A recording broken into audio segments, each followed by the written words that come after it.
Za nami je res uspešen teden. Prvič po 2 mesecih v posameznem dnevu nismo zabeležili nobene nove okužbe. S tem smo dobili dodatno potrditev, da smo v samem vrhu najuspešnejših držav na svetu pri soočanju s tem velikim izzivom.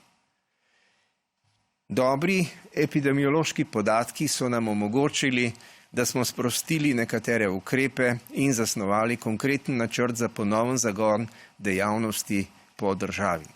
Omejitve gibanja med občinami je konec. Odpirajo se trgovine, lokali na prostem, storitvene dejavnosti.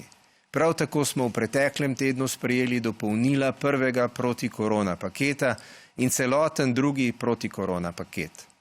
Pripravlja se že tretji sveženj ukrepov, ki bo osredotočen na področje turizma, ter podrobna navodila za ponovno odprtje šol in vrtcev, za zagon zobozdravstva in nekaterih drugih dejavnosti, ki se še ne izvajajo.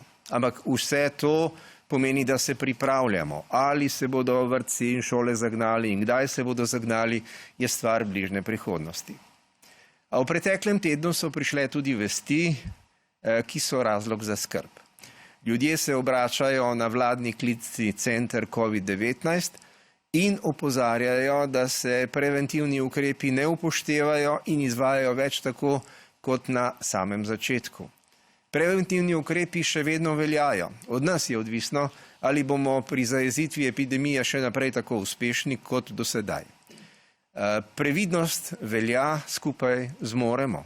Zavedati pa se moramo, da lahko zelo hitro izničimo uspeh, ki smo ga v preteklih 2 mesecih z naporom zgradili. Nadaljnje korake pravkar obravnava Svet za nacionalno varnost na Brdu, ki se sestaja v razširjenem formatu. Pomembna podlaga bo tudi raziskava o prekuženosti populacije z novim koronavirusom, ki se je ob izjemnem tednu zaključila v preteklem tednu.